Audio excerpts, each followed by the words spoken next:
Chichi Ghana Bakosoma. President Kufuor to call retirement. But to be Mr. Casey, who said a free say Chichi Ghana from 1957. Ever can the new president be our Ghana chain and out of the Kufuor. Messi a free 1957. Back on there, one form of Kwame Nkrumah, one form of Obia, the one about the Mampania, one book Ghana who buy, and the Ghana call name, China Nadu Dankwa, Akufuado. Make Ghana say, you're the Jawa, near the Swam, you're the Jano, of us why ye mania kono, it's in Nigeria, Yamba de see 2008, the BCBO. Chama would be kind of make cases so. The Abaya fair, the Abaya di Monyam, Sanana Dubako, Adako of Kufuor, not 7 January. What's so on one in your trouble of your son? Many near back. And not my dad to show me.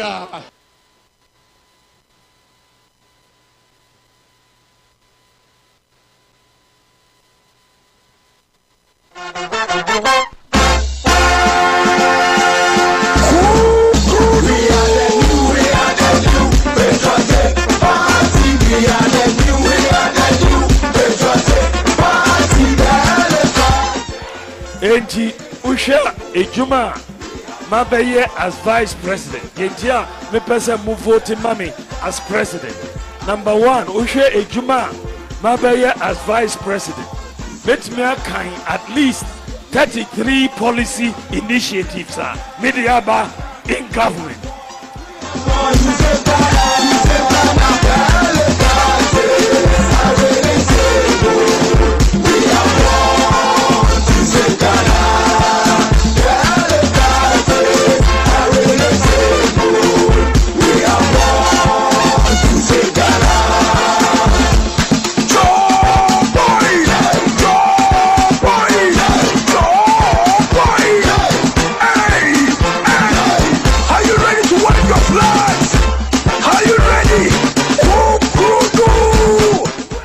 Digitalization war and one constituency, one ambulance war. Agenda 111 war. Zongo Development Fund war. Goal for oil policy war. E-pharmacy war. Ghana card war. So many different policies are. Yeah, my championing in government. Nina akosi Obia kase. We should vice presidents are about Ghana ha. Unya vice president awaya Ejuma say Dr. Mahamudu Bawumia.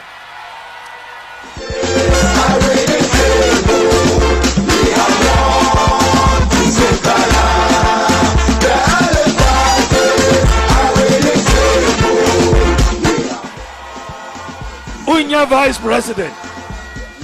Ubisa John Mahama say Obedi vice president on pointing out one policy. Baku pair or the buy. Baku me what 33. On pointing out Bakua on Timmy and the score no a 33-0. 33-0. Only Baku 33-0. Until Wingin Amun himself vice president Ejumano na passing. Enti mum promote me na munko president. Me we vice president Ejumano. Mum promote me na munko enko deep president Ejumano.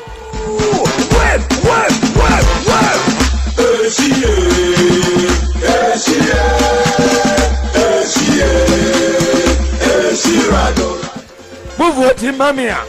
Me remember mfie watchi enyesa. John Mama move what him mamia. No. Mfie say na obeba mfie 9 na oba osi oko honeymoon first before wabe share say ejuma oko sa honeymoon na ba mu hunu biom bye bye no me de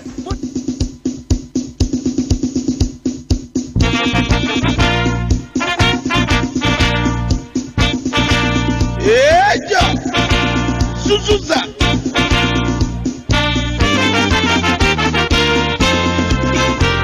Professor Jane Nana Opoku Ajimai.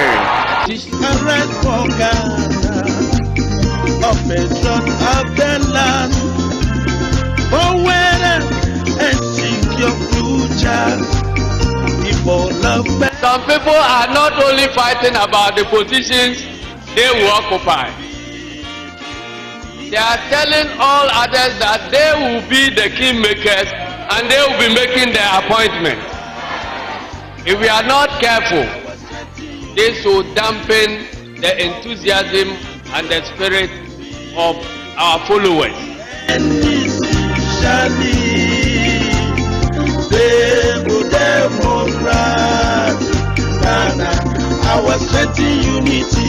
I don't know about you, but the image I get looking at that hole is a trench in utter shock that anyone could believe it was intended as a Thanksgiving gift to the Almighty, invisible, God only wise. Such a report will not find COVID money shared for partisan political campaign purposes. I will not, in the advancement of self-serving ambition, declare to the whole world that I was only the driver's mate.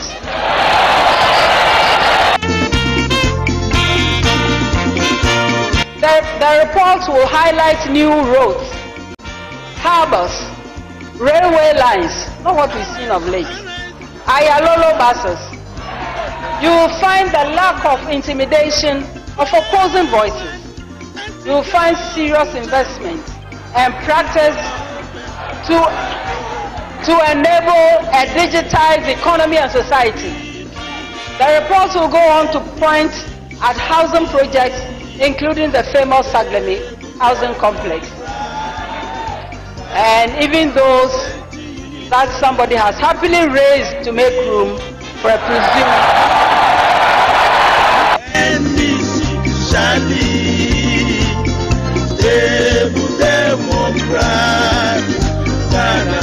I was anti-unity from being to be.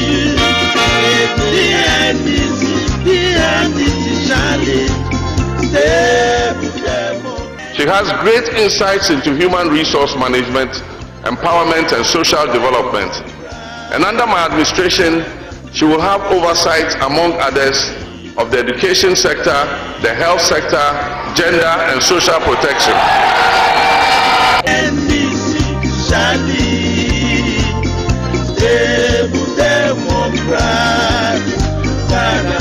I was anti-unity from being to be. The NDC shall stay Democrat.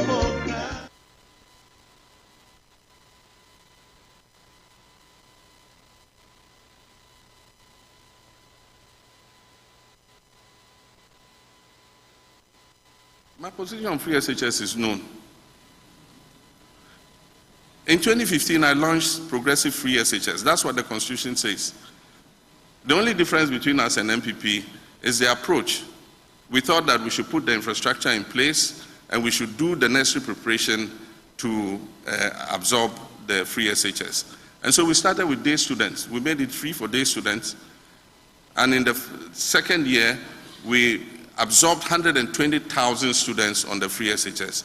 Nanado himself lauded me. It's there in the media. Just, if I had my phone here, I would Google it. He said, Nanado lauds Mahama's free SHS. It's there. UNESCO, congratulated us for launching the free SHS. How can a person who launched free SHS be against free SHS? And so it's a political gimmick that is played by our opponents. Free SHS has come to stay. And nobody can roll it back. All we're saying is, let's improve the implementation. Let's take away the bottlenecks. Let's work to abolish the fast track. Let's be able to feed the children better by decentralizing the school feeding, the free SHS school feeding program. So those are all the kinds of initiatives we're thinking about. But we can only take that decision if we come together as stakeholders and discuss freely the challenges that it faces. Today, there is not the environment for a free discussion of free SHS. Ask any teacher or headmaster. If they make comments adverse to the conditions and implementation of free SHS, they are either sacked or they are transferred to Siberia. Opening our free SHS at the buy. What bohuachi ya ka bibia enja wo no no ka. Answer. As well as a Ghana for so move. A can be anywhere. Obet me as a Ghana for you or say a ne or no and a debay. What do we mean that? Hey, Ampa, obey you say you were review or your Ghana for. Now, we say ne NDC penny or say or no. NODS and free senior high school. Bye. Now, if you had one boy at you, I say 2 billion cities or no 2 billion cities and yet free education. Not the bear. The papa be horses. Maskalo lokaci ya kai muka muku ma'auni. Wannan shiri na siyasa ne kamar yadda muka saba yi ranar Laraba da ranar Juma'a daidai da karfe 8. Yau mun yi jinkiri kadam sabida machines muke aiki da shi sa sometimes kun gane ai. But then the show is back on your screen with me, Malam Fari. Muna yi ne tare da ku yayin da muka ba ku dama na shigowa a kan 0553683010. It is very important. It is very important that you are a part of this show. How do you do it? You join us with your opinions and, of course, your contributions. 0553683010. A wannan show kuma yana nan kai sai a kan Facebook, YouTube, inda zaka samu ka kalli. Muna yawan ce ma masu kallon mu idan muka wallafa a kan shafuka na sada zumunta ko kuma ku tura ku sanar da waɗanda ba su san da zaman wannan shiri namu ba, domin a nan kasar Ghana dai babu wani shiri akan allon talabishin na siyasa da ake yin shi cikin yaren Hausa kamar wannan shirinmu na ma'auni da saura da muke yi akan wannan dandali mai martaba na Baina TV, wanda ma watun asalin shi an yi shi ne domin ya yi ma al'umman zango da musulmai duk baki daya bauta. Na kuma ce maraba da zuwa kan wannan shirinmu na ma'auni. Ranar Laraba mun maimaita muku shi kasafin kuɗi da minista na finance ya karanta a gidan majalisa, inda bayan haka mun ji maganganu da dama sun tashi a kai. To yau akan wannan shiri ma waɗannan maganganu za mu tattauna tare da wakilan jam'iyyar siyasa biyu da suke kan gaba. Idan na ce jam'iyyar siyasa biyu da suke kan gaba dai mun san su, MPP ne da NDC. MPP masu ci wato masu mulki, cikin nan NDC kuma yan adawa. Bayan da shi minista na kuɗi Muhammad Amin ya je karanta shi na shi a media budget review a gidan majalisa, magana ɗaya da ni na fite ciki shine amincewa da ya yi da al'umman Ghana cewa kamar muna cikin mawuyacin hali inda tattalin arzikin ƙasar nan yake huskantar matsala, amma ya yi kira ga al'umman Ghana duk baki da ya cewa kamar gwamnati yana nan kan kafansa dindindin na neman mafita sabida a kawo ma al'umma sauki.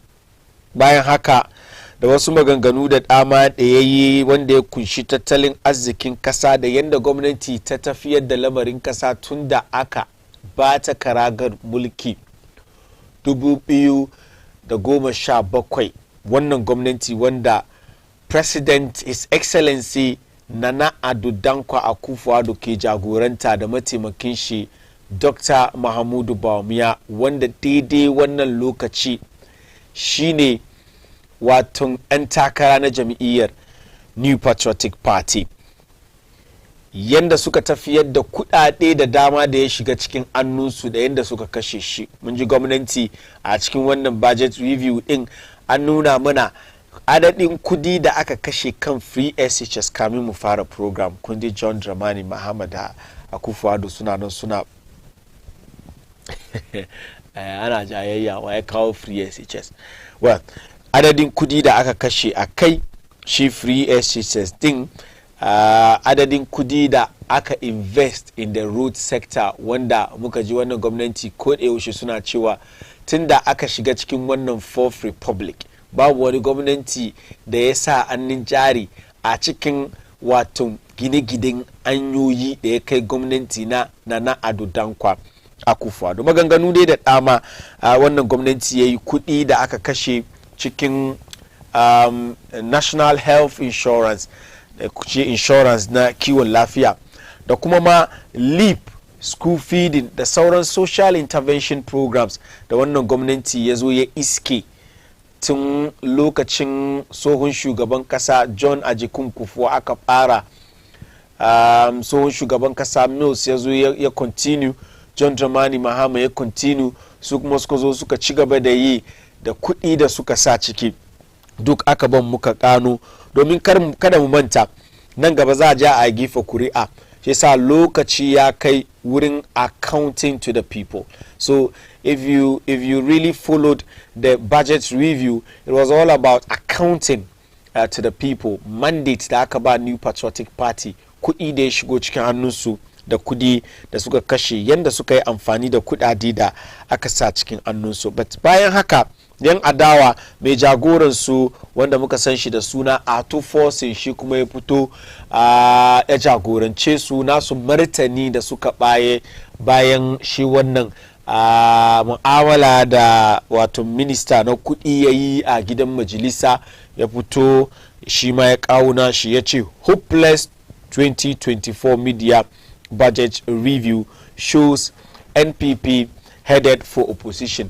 Ya ce budget review din da aka zo aka yi babu wani abu da ke ciki, babu wani abu da ke ciki, babu wani abu da ke ciki da dai kama mutanen Ghana wani hope.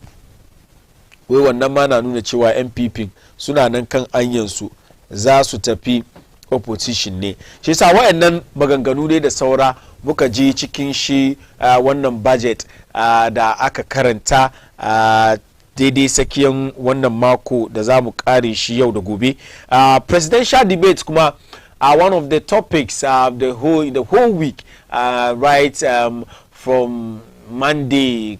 Idan ka kalli television, kana sauraron radio, kana jin duk jam'iyyar siyasa da sauran CSOs da masu various stakeholders dai in a political business sun sa baki su ciki shi wannan presidential debate. Wanzu ka ce kira da NPP ke kiran John Dramani Mahama a yi presidential debate bai da amfani, domin wai kowane yanayi wannan kasa ke ciki al'umma sun sani.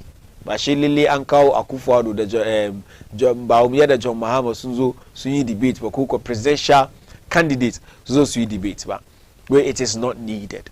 Wa'anda suka karfafa wannan matsayi ɗaya shine jam'iyyar adawa na NDC, wanda muka ji wato mai yi ma John Dramani Mahama campaign team shi magana ko da yaushe, wanda ke sadarwa ita Joyce Bawa Muktari ta fito ta yi magana ta ce ba shi da amfani, domin ko da yaushe John Dramani Mahama yana nan yana tattaunawa da al'umman Ghana, ana mishi tambayoyi ababa da ya kamaci ya sani da ababa ma dabaru da ya kamaci da shi yake son ya kawo na tafiyar da lamarin kasa idan ba shi dama na mulkin kasa. Sabida haka babu wani amfani wai a ce a ajiye shi da Bawumia da sauran 'yan takara a kan ɗan dalili wai a zo a ta tambaye su wasu tambayoyi dangane da dabara da suke da shi ko kuwa nasu manufa idan an ba su dama na wato mulkin kasan nan.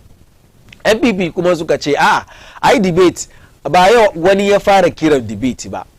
Ku NDC ku lokacin da kuke mulki kuma kun kira debate, kun kira Akufo-Addo debate. Shi yasa yau Bawumia ya zo shi ma wai ku yi debate, dole ne a yi debate, domin debate din yana ba da dama a tattauna, a yi tambayoyi tambayoyi da za a samu amshoshi da dai ban al'umma wanda za su je su yi layi su kada kuri'a su gamsu da ɗaya ko biyu cikin 'yan takara su ɗauki shawara su yanke shawara mai kyau su ce wani ke son in gefa mai kuri'a saboda idan an yi hakan a yi shi daidai al'umman Ghana su ci amfani shi yasa mun shiga cikin fira dai na batun debate da ya tashi da ake yi tukunan Joyce Bawa Muktari kuma ta fito in defense of the NDC cewa kaman various promises da suke yi they are not unrealistic, they are realistic, and we are going to look at all of these matters, all of these issues. Kai da kake gida kake kallo na shin a cikin naka ra'ayi debate da MPP da Dr. Mahmudu Bawumia ke kiran Mahama a zo a yi ina naka ra'ayi a yi ko ka a yi 0553-683-010 za ka yi ka turo mana naka sako idan na je na dawo ina da wakilai jam'iyyar MPP da NDC kamar yadda mun ka saba yi za su taimaka mini akan wannan shiri mu tattauna waɗannan satuttuka kamar yadda na faɗa yau mun yi jinkiri ya kamata da an shiga cikin labaran da kyau ka kun sani ya jijiyar wuya ya tashi a yi maganganu a yi satuttuka kai ba dai yau ba mu da lokaci sabida karancin lokaci topics mun nan na da yawa sabida haka dan je dan gajeren hutu idan na dawo zan nuna muku su wakilai na jam'iyya siyasa biyu MPP da NDC za su taimaka mini wurin tattaunawa kasance da ni akan Auni.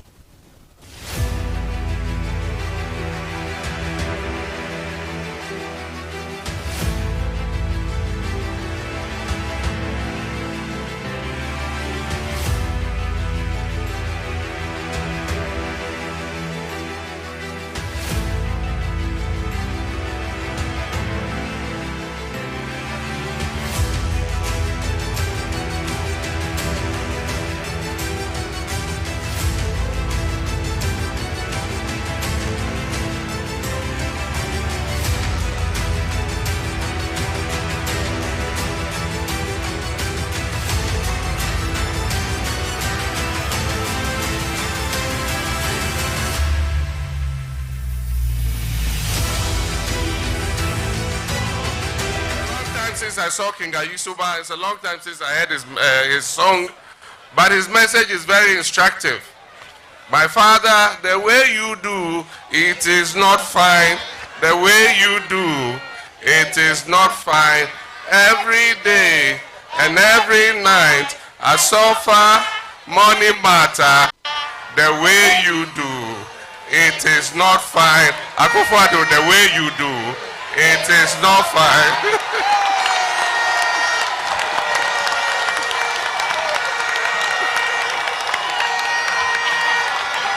So we're telling Akufo-Addo, the way you do it is not fine.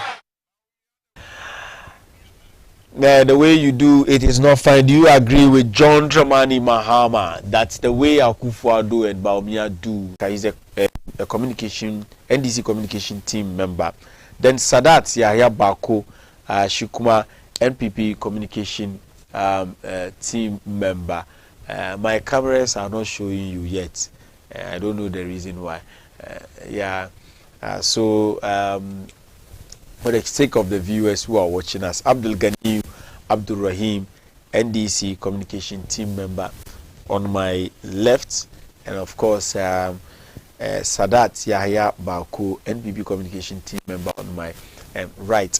Wannan shine karo na farko da su biyu duka suka zo kan wannan shiri. Sanunku da zuwa.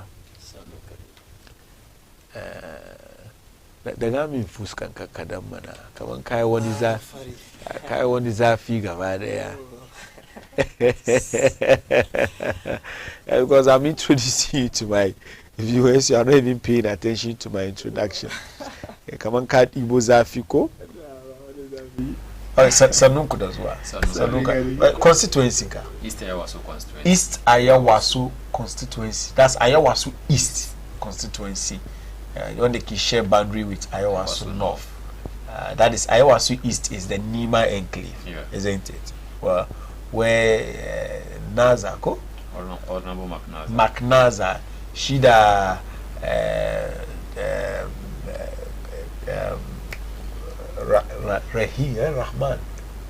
Rahman, the NPP guy.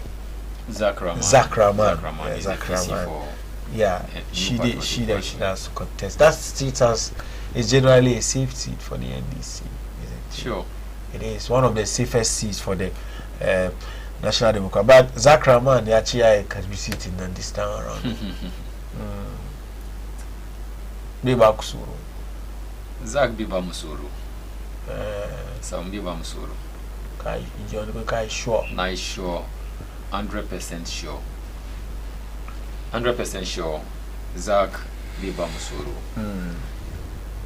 Na yada de MPP sun yaki wanku now. Wani yaki. Ka bici ya fat da aka zuba. Wani asfalt sun zuba asfalt. Ko wani lungu an zuba asfalt. Wani ba nima da an zuba asfalt. Nima ina da ina nima location inda aka zuba. An zuba ya shiga mamu.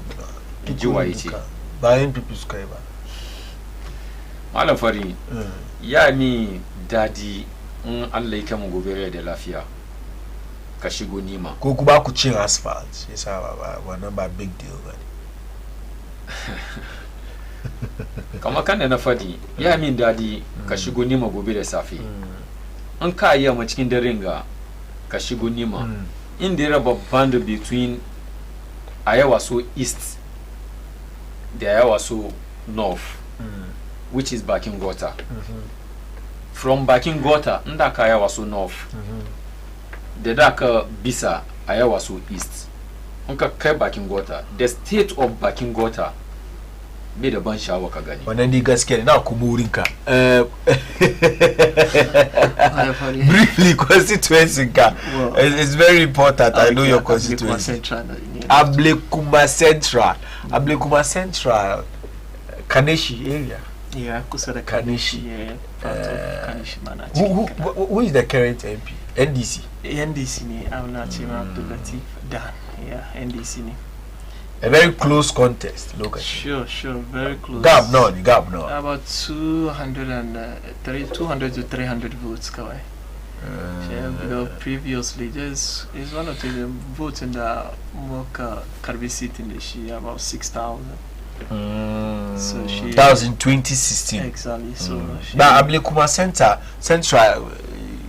Tari is like a swing constituency. It's a swing constituency, yeah. One I can and I know NDC na karba, NPP na karba. She's a but when it be a buga kiriji, ma and in ma when me buga kiriji, she ya karbi seat ko she kida oran ba she the NPP. Sabada and the dynamic in one constituency. Dynamics in constituency. Exactly, and the case now this year we are 100% sure Akamata Mokarbi seating and looking at the guy coming one of these who Jefferson Kwame Nasaki she is who are Karbi Mona seating Yankadua currently the state of Ablekuma Central now I'm Boga Kerin Temaka ko we aren't see go to Guda ko me. Nothing is going on in their constituency. Previously, 4 years in the MPA, go one electoral area Dakati, Kaya Kanuna, one project, go one electoral, one of the 7 electoral areas, go one electoral area, Manchuru Kugudaba, Kaya Kanuna project in MPinga, Kaya Kanuna, one MP, Wonga MP, Duka electoral area. And my yo Muna Mogananga, call me, MP Manara Kamaganshi. Well, maybe more finally me feel Ablekuma. She Ablekuma Central gada muki batunshi. Do one the case and Amusukai ko? Amusukai within old National Mosque. That area has side in Su Matahiko Dakaji Dansuma Junction. Sorry, down was Sabunzongo. Shukurana Chicken. Yeah, Sabunzongo is a huge NDC. NDC. Over the past years now, NPP na appreciate chicken zongoni almost zongoni ma Ghana gabadia. Sabara zongo in the Noftukina, Beniki. Stronghold in NDC, no doubt. amma an ka duba from the previous results da muke samu ya gwada maka kamar MPP na appreciate cikin zangonin most especially wurin da zaka duba election da aka tun wannan doke shi tun 1996 MPP kuka doki 96 2000 2004 shi juya 2008 na ce NDC sun win massively win massively because kuka duba I'm talking about parliamentary 2008 NDC 51.0% as against 46.2%. That's a huge margin between Kudasu. Then in 2012, Kuka closed Gabon to 48, whereas NDC's got dropped to 49.5%. Then in 2016, Kuka take over. Kuka basu Gabon ba sama antaba yi ba. That's 52.9% as against 45.9%. 2016 they munche Ghana dukani because duba ba presidential election na yende interview. But then what in the Niki, I'm particularly interested in the presidential race, whereas the parliamentary was very close for 2020. Presidential na kaman akwai gap kadan. Kaduba John Dramani Mahama ya poll 48,369 votes representing 50.96%. Almost 51%. To Nanadu ye poll 45,977 representing 48.44, more than 2 percentage points. Candidates in them play key role. But how come she very close? I mean, candidates in that. Some of the one that Muka Samu 2016 now is a very dedicated member of the constituency. Yeah, I know that she was in so and Yazama come darling boy in constituency. Haryo Muna Magananga. Ama when swababa within mu party mune JBG and they come out of she maybe Musa our one rana the bomb wanga fira. It's only fair that once you guys are here,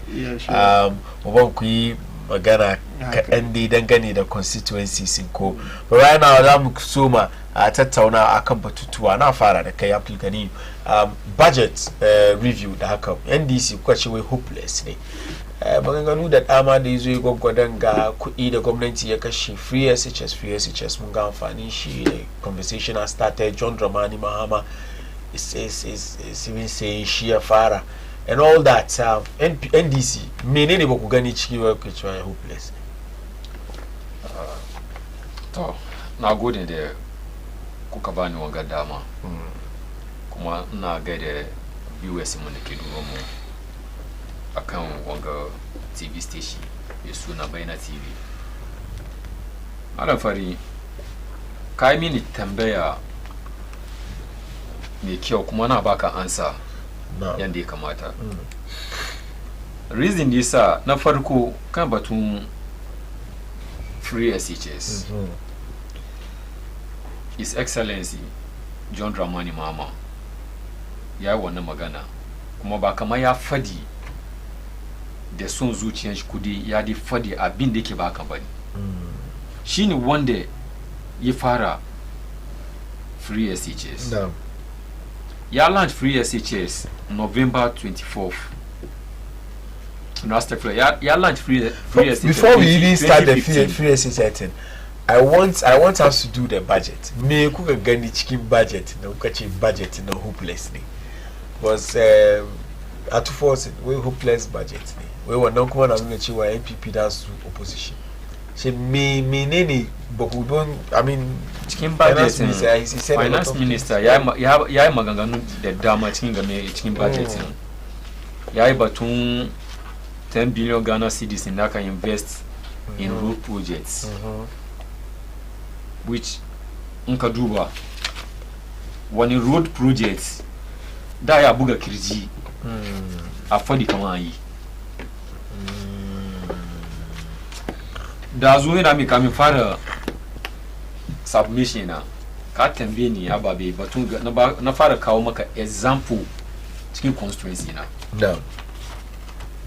nka jiban da constituency na kai yawo within Greater Accra wani project da su buga kirji in terms of ta bangare ana yin nungwa interchange baka gani ya nungwa interchange an expand Pokwasi interchange Pokwasi interchange why lobby for Pokwasi current government ya Pokwasi duka na cikin kudin da suka kashe ai akwai wani aiki wani ba current government ya wani aiki ba amma su suka je suka draw money shi sa kudin da suka draw ana kara shi cikin kudin da su suka kashe malam fari that's what it is an tun riga an yi wannan aikin nan amma inda lissafa kudi da wannan gwamnati ya kashe an kara wannan kudi ciki domin as at the time da John Dramani Mahama dai bar mulki ba karbi kudin an so ma aiki da shi ba ko haka ne wani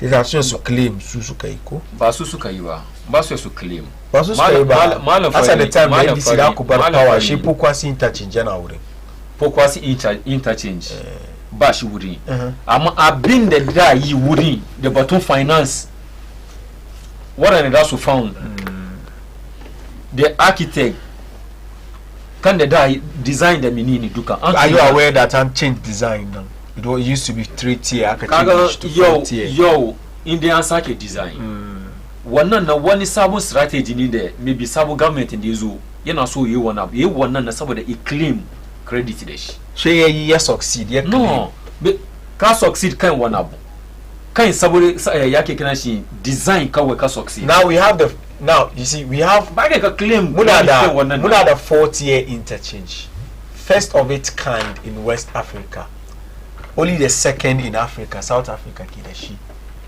lokacin da NDC da ku yi 3-tier ne ko ba haka ba 3-tier ne muna da wani I mean second interchange is 3-tier, which of course you give the credit to John Dramani Mahama. So can you say that Baka Kaba Akufo-Addo credit for changing the scope of the contract, the projects, Musamu a 4-tier interchange, Malafari, which in the hand stick to plans in NDC as at the time the Kuki power Kukaji Kukafara Sukai tunani wana Kuki so kawo da 3-tier da ku Malafari mutum bai baka ka claim credit kan ya abin da baka fara ba. Misali ni mutum da ya gini shi ke baka fara foundation ba an kai karshe shi ka kai painting shi ka ce wiki kai gini. Is that the case for Pokwasi interchange? Is that the case? Baka iya kai wannan ka kabi credit kan abin da baka abin. The same example of Pokwasi interchange. The same thing ni tema. Karshe ya kai. Tema na gaba ga commission aka ce mun wan kare. In ka je tema har yo wana cikin first phase aka yi. Ana yin second phase. Fly over the die. Ungon brother ana nifto. Able kuma central. No. Yana share boundary with Okaikwe, part of na magana game da batun shani ta bangare wurin yake kiran shi Abu Sokai. How many years kenan aka fara wannan aiki an kare wannan na sun claim credit kan wannan na suna yi yayi ba suna zuwa malafari na zuwa ba suke ba ina jan mind the viewers izo kan abu ne two face ni o phase 1 abin dey come from circle an carry phase 1 that continue phase 2 aka sake government kuma wannan contract na ina na they can carry that move on to abin she say dey yo ka take over wannan ka claim credit kan wannan ce kudi na je ba su suka nemo kudi wani ya ja nemo kudi ya kawo dai sisi she ka fa she machine na ba shi she ka doki kudi ka ji kai sisi ka ce ki kai wani ya je ya nemo kudi dai sisi sakwara shi sai rogo da body da komi ya kawo da ya kawo shi yazo ya yaji ba na miya shi wani yazo yayi na miya in ka kare baka cewa kai da ka sai rogo da bodiyan kai kawai kai sakwaran yazo malam fari don wani yayi na miya kai na sakwara cikin magana da cikin submission yana na fahimce ka. Why is it that politicians, why do you always find it difficult? Come on, ka so ma wani abu sai ka yi baka kare ba daidai lokacin da kai ka bar mulkin nan abin baka kare ba ya yi amfani da shi sai wani ya zo ya kare ya kammala. Why do you always find it difficult to, in as much as you are taking credit for starting it, you don't give credit to the one who finished it? Na gode. Dan kuma da kakan wani bangare. Ba wai politicians da haka ina zuwa ba wai politicians yanzu da shigo ciki yayi da sai wannan kowa da kan da yake in bai shi yayi amma kai shi kan da yake dan baka example His Excellency former President John Evans Atta Mills inda zo kan mulki N1 inda aka fara bai kare bai sauka yi haka ne astagfirullah John Ajekun Kufuor ya fara bai kare ba ta mu shi kare office ya sauka John Evans Atta Mills ya zo take over inda take over bai ce wai saboda shi ya zo ya continue kuma ya kare ya komi shi sa shi project shi bane bai claim wannan ba shi yasa me yasa project wani da me shi fara inda ka zo ka take over fine kai ka complete amma in ka complete wannan na bai baka credit ka ce ke kai wannan project ba kaga nan N1 project na bari gwada maka na N1 ni one of the reasons why at lokacin Atta Mills bai claim kamar shi yayi project kasan Amurka suka kawo kudin su contractors a zo a yi aiki an ce gasan gane ga kudi me kuke so a yi da shi shi muka ce the government at that time na John Ajekun Kufuor ya ce ina so a ja an yanga from Tetekwashi a kai har Malam Janshin a bani abinda nake so a yi min kenan sai suka ce abinda kake so kenan ce she aka su da kansu aka je aka kawo contractor da za su yi aiki aka zo aka zuba su suna yi gwamnatin Ghana bai saka kuɗi ko 1 cedi ciki ba yasa wannan kowane ka zo an ba Kufuor credit kamar shi yaje yayi me yaje ya lobby aka samu aka kawo wani credit da aka ba Atta Mills kamar shi yayi shi yasa dole ne in lokacin budewa ya zo ko Atta Mills bai je ya doko Kufuor ba bai je ya doko Kufuor ya kawo ba waɗanda ya je nemi kudin wurin shi suka ba shi wannan gudunmuwa ya zo ya yi aiki sun ce a'a wani ya zo ya nemi kudin muka baya aka yi kawo shi kuma ya zo ya witness ko ba haka aka yi ba malam fari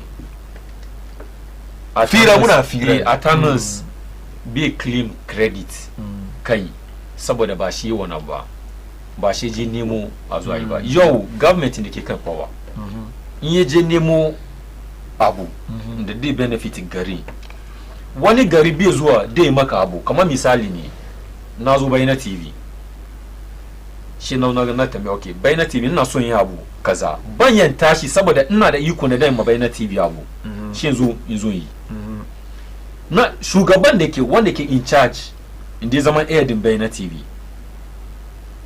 shi ya bani izini in ya bani izini ba da izini da baki kawai ba ana sanya agreement in an sanya agreement kan takarda an sa hannu kan takarda from wurin nan wanda ya sa hannu kan takarda baka ba shi credit in shi bai sa hannu kan takarda wani aikin yi mun ga shugabanni da daman da yake wani ya fara wani project ko su project ma an zo ma inda yake ba shi ma ya so ma yaje ni lobby ba bai wani abu bai continue bai sign wannan kuma fa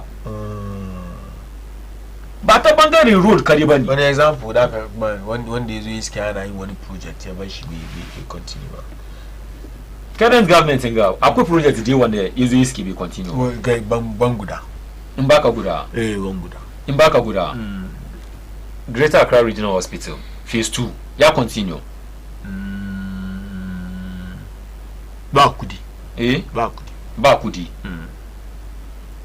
inji waye ce ba kudi ai ba kudi wai inji waye ce ba kudi gwamnati ga kenan ba kudi covid ya zo ba kudi kaka bari mu je inda bai fi mu shiga ba in kai batun covid ya zo ba kudi mun shiga inda bai fi mu shiga ba ina son ka shiga shi sa nayi covid ya zo ba kudi amma akwai kudi inda ake doki ake chata flight da shi wani flight aka chata a mun gani mana current president Akufo-Addo yana kan sarauta lokacin covid shugabannin kasan Ghana duka suna chata flight no amma ba irin wannan na ba kowa ya taba chata ka chata flight ka chata flight lokacin da Mahama ke kan kujera ya chata amma ba irin wannan ba ministers suna chata 14,000 per hour lokacin da gari yake cikin sanani baka da tausayi ma gari kenan mana ba tausayi kisa budget na hopeless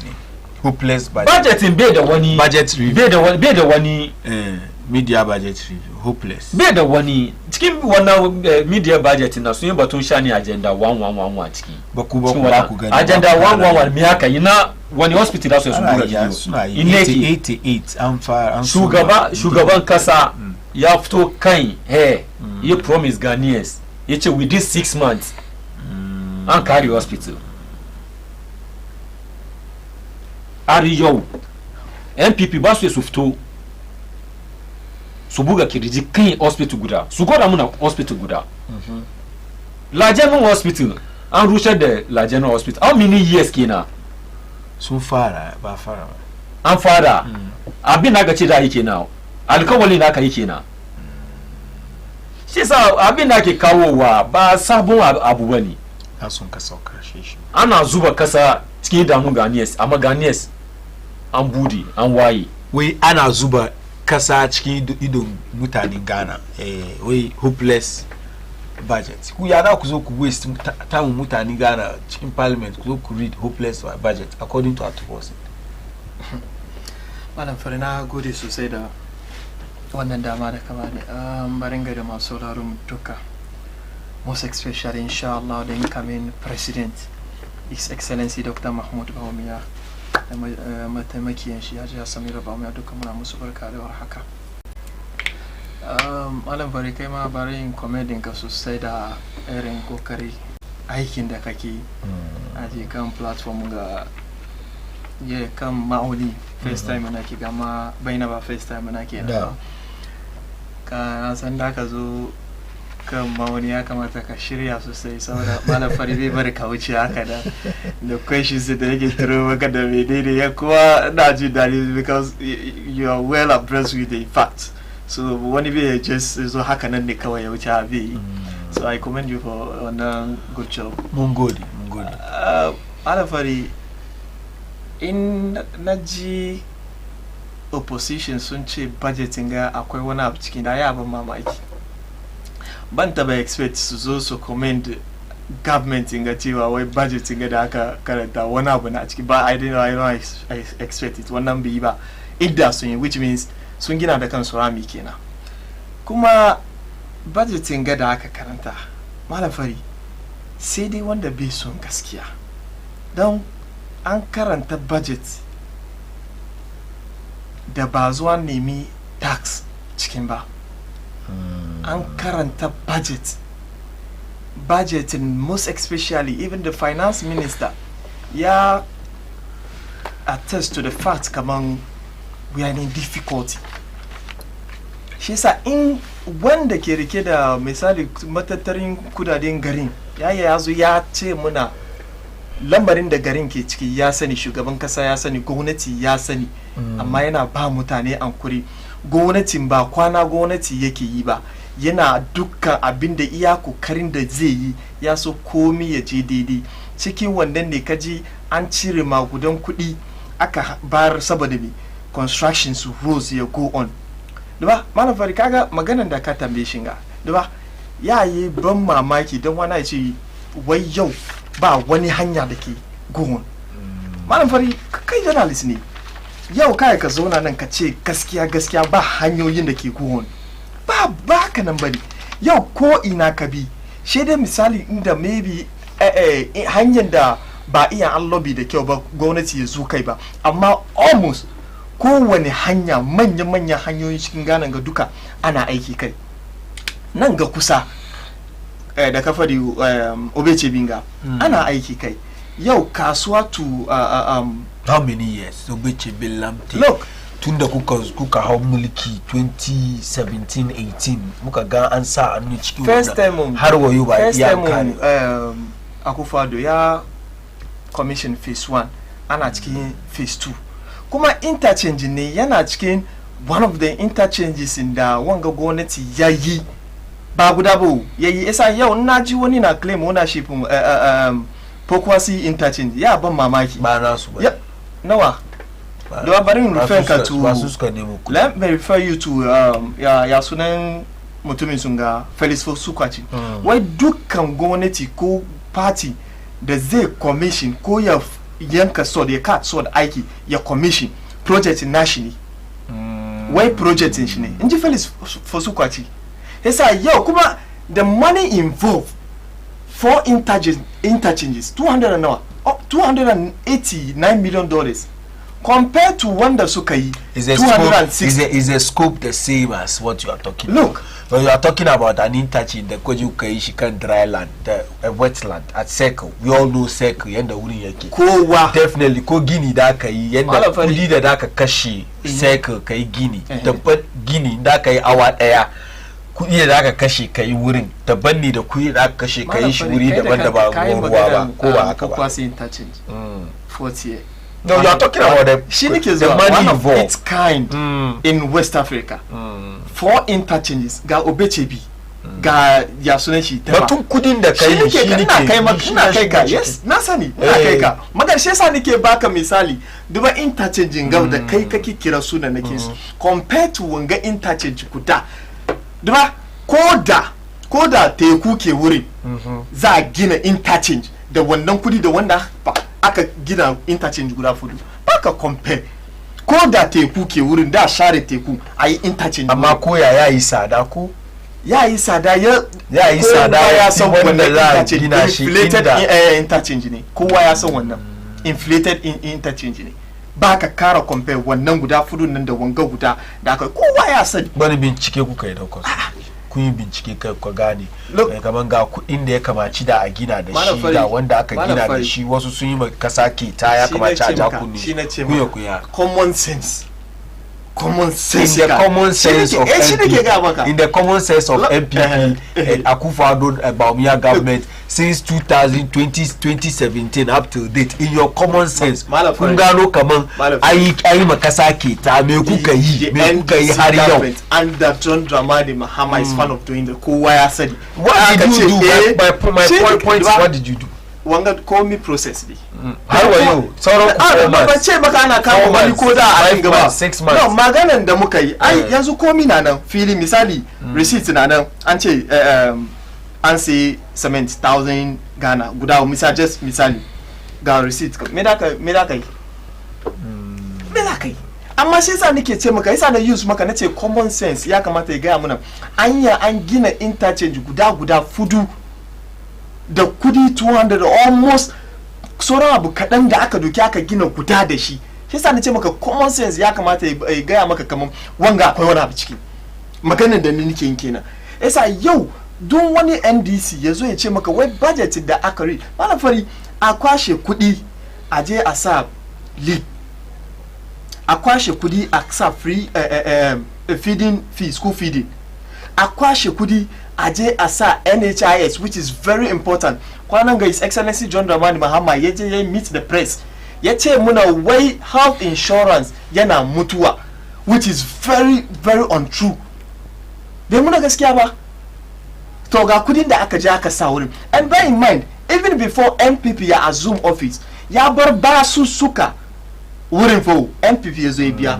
she yau ya je ya meet the press she ya ce wai health insurance na mutuwa kuma yau ga kudin a ja tambaya health insurance when was the last day da kaji kaman service providers sun zo sun yi demonstration sun ce kaza when was the last day ma kaji wannan shi yasa a samu a whole president ka samu wanga dama meet the press shi ka zo ka ce mana wai health insurance na mutuwa under this current government she a zo a karanta budget aka ce maka wanga kudi yana ciki an sa shi ana abu kasa she ka zo ka ce wai budget na aka karanta hopeless ne malam fari ina hankali da doki wanga abu shi yasa na ce maka in opposition ya zo ya ce muna budgeting ga akwai hope cikin da ya ban mamaki sosai ban expect su fadi wani abu different from what they are saying nan ba a kana expect su fadi wani abu ne daban ne shi no kenan aikin su kenan an yi su ne don ko me gwamnatin ga zai fadi su zo su oppose whether good or bad su zo su oppose an san su tun filazan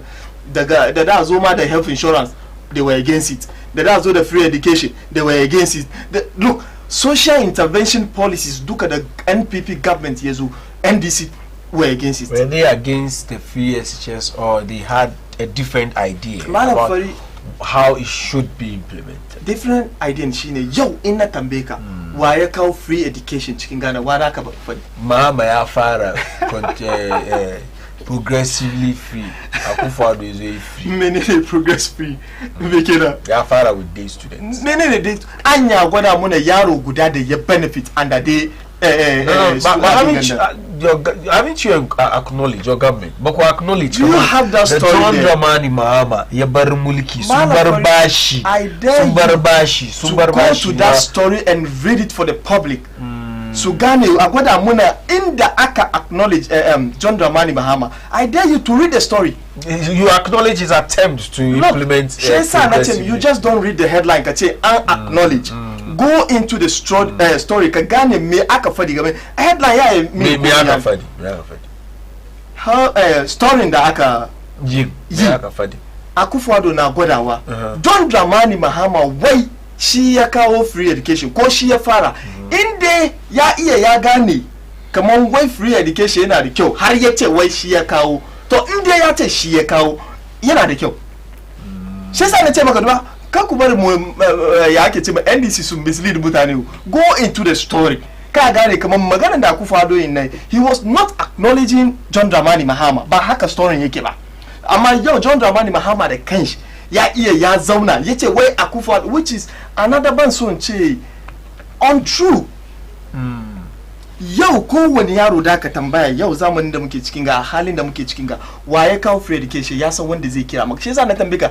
an ya gwada muna yaro daya da ya benefit wannan so called free education so an ya gwada amma yau ina ce ka gwada min yaro ko yara okay bari gwada ba free education this is Ghana Web Education Minister Matthew Opoku Prempeh said Tuesday that the progressively free SHS policy, which I am talking about, by the National Democratic Congress (NDC), when it was Batum acknowledgement in the Nikkei, nachi minister ya acknowledge kama Mahama ya barbash na progressively free education. You understand? So this is the story to back what I am saying.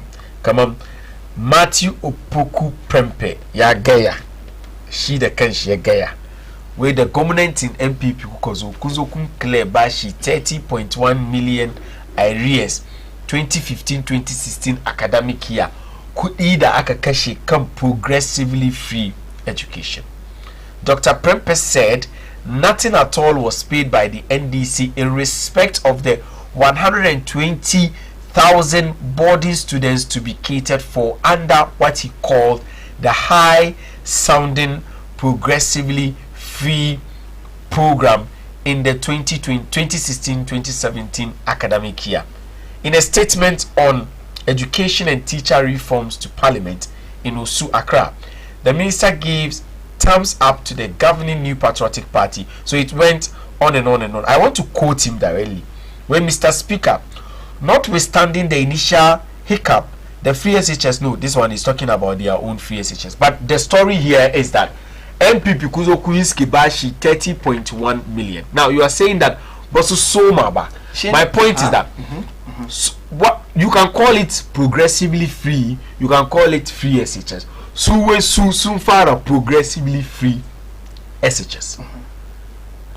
When the government kuya acknowledge kama kuzo kuiski bashi kai 30 million tomba fara ba yi ba shi yasa nake ga maka in ka duba duka the simple question da zaka shi yasa na tambika ka iya ka gwada min wani yaro da ya benefit ko wani school da ya benefit from this so called free education ka gwada min magana da muke yin kenan an ce 120,000 boarding students and cater for them su suka bar 30.1 million arrears singa 2015 to 2016 academic year so the story is telling us 120,000 abinda su suka ce su yake da muka zo muka gari India so called free education amma har yau they are received going all on social media cewa lokacin da suka ce su yin free education at that particular moment students were paying fees, students were buying books, students were buying everything they needed for their studies. Those students buy the same books. Oh look, magana muke. That should be only they may need 1 or 2 books on that to save accounts. It's not the same situation. It is never the same thing. Students do not pay school fees. Yo, da muke magana gobe ko ba haka ba. A lot of things are going on in the free education that students ba su biyan komi. Abinda students ke nema ko seni shine wanda za su personal use su cikin school amma anything everything concerning free education duka free ne maganan da muke yin kenan shi yasa in dai yau wani na kai shi yasa na ce maka ni ban ja gaddama ba amma in dai anya a gwada muna students da suka benefit ko schools da suka benefit under free education John Dramani Mahama's excellency a kawo muna evidence amma mun yabon point maka millions of evidence kan cewa but in our case when the year call free education so me yasa they advert against free education me yasa press conference daban kan free education no matter does it with all due respect does it really make sense ni na kawo she yau na komo na ce abinda na kawo na 419 ne bai da kyau ba mu ina da 2 billion ban sawa cikin abinda na kawo dan scam ne menene doesn't make sense. It doesn't make sense. One way student is salamu alaikum. I'm Fatima to Bintu. My suggestion is that John Dramani Mahama shouldn't go for the debate. We will come to the debate issue because we all know ways. We all know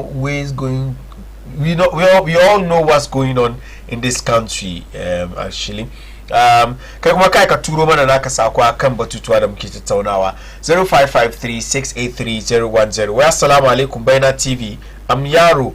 This one dear NDC Afa. Hello, my name is Abdul Latif. I'm talking from Kaswa. Yes, the way they do Ghanaian people is not. This is in reference to the Mahama video, Mahama singing Kina Ayusobe's song. Well, how can a mate stand with an old driver and debate about driving when he was saying he wasn't? Oh, Charlie, your message is not very clear. That could send a message. Now, Kusama Ukri, Ku Rubuta 0553-683-010.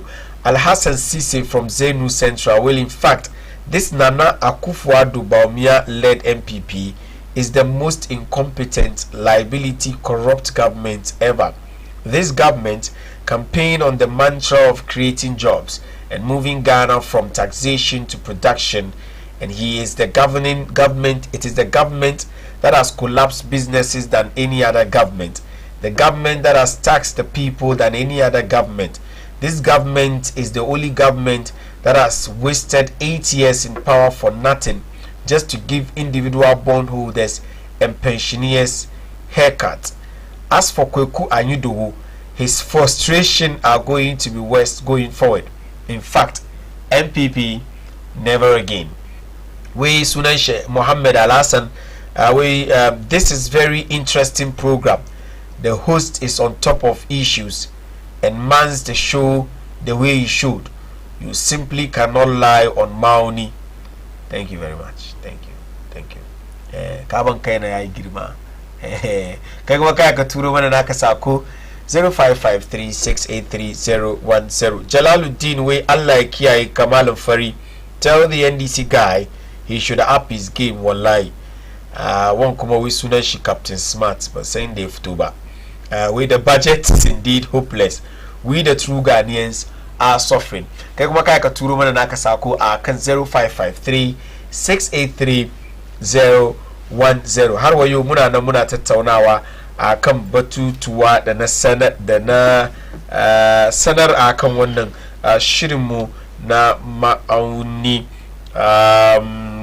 Later on the show na bude phone line, kai kuma da kake kallon mu gida ka shigo ciki ka tofa albarkacin bakinka akan straight up mun shiga cikin shi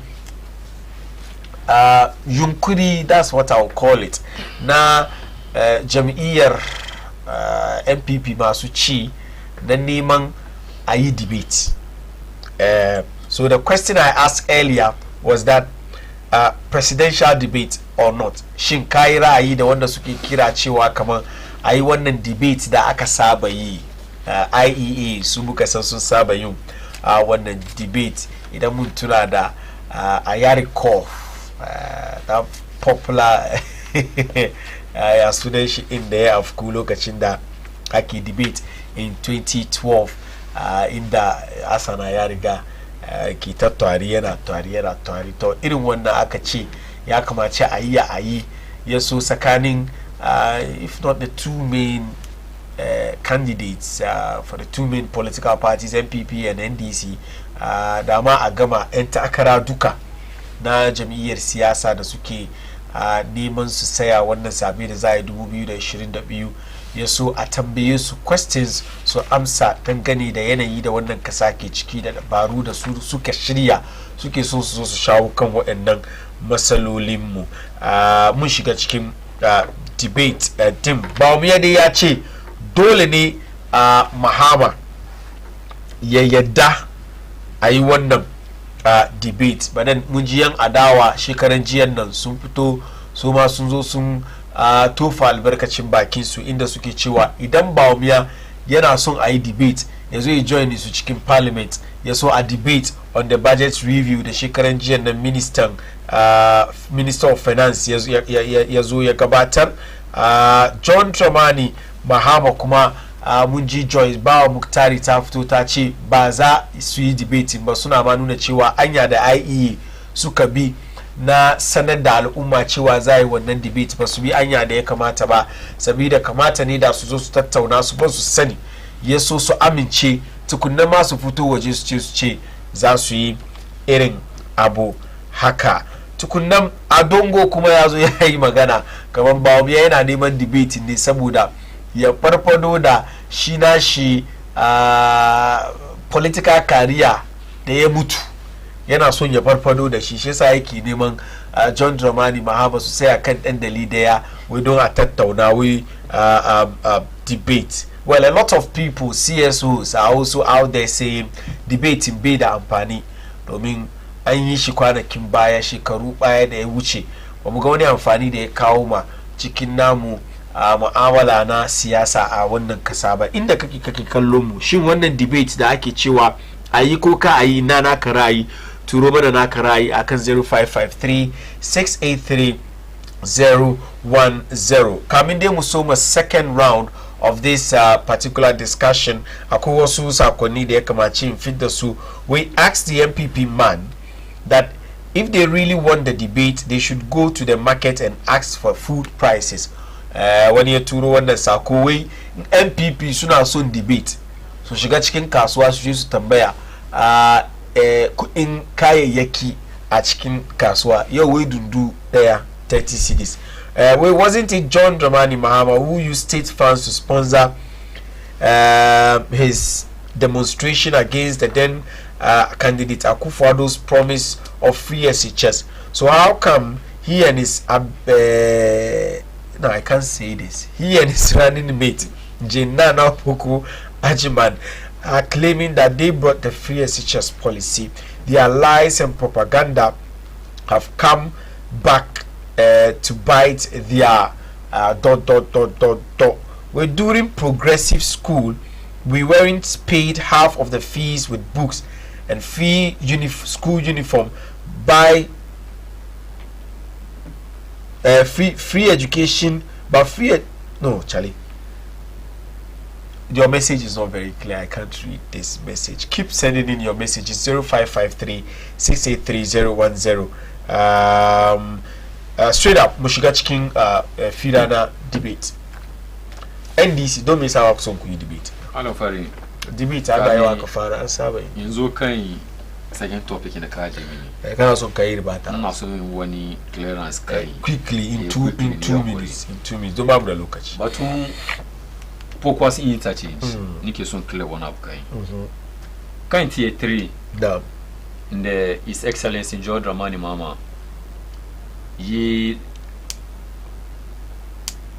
can be loan from African Development Bank. Can you want tier 3 now? Cost the interchange now. $94 million.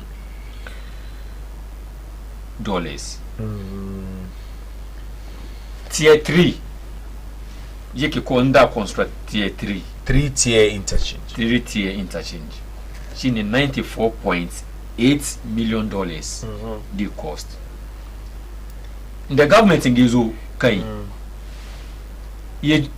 Yes, I can design to tier 4.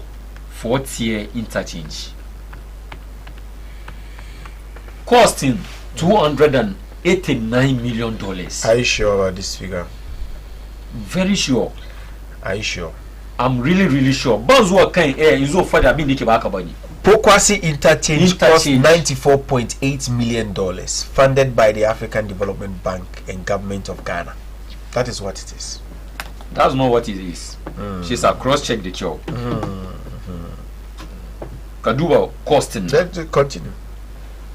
So Unkaduba 94.8 out of 289, which means one not costing times 3. The will sababi. 289 million. 289 is actually the cost of some interchanges, not just one interchange. So let me read the story where this figure is coming from for you. Let me read the story. Akufo-Addo commissions Pokwasi interchange. Listen.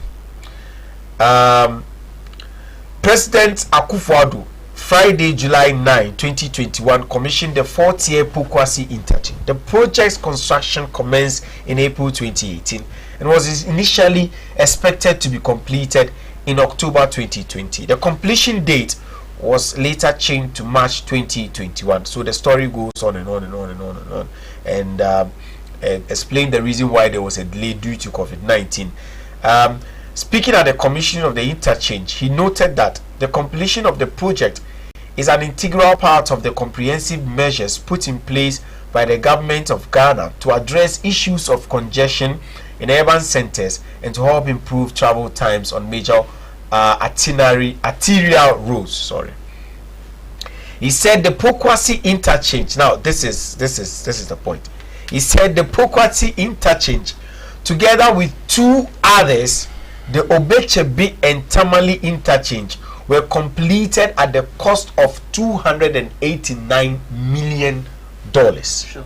So the $289 million, the Keke Bugu, is actually for Obechebe, Tamale, and Pokwasi. Now for Pokwasi interchange cost 94. Is it 94? 94 points.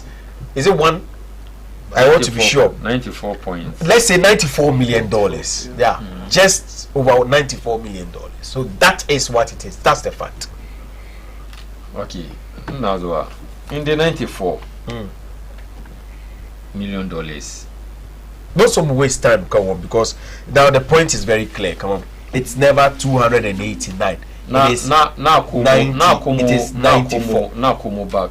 Have we established that? It is 94. Back. But quickly in J debate.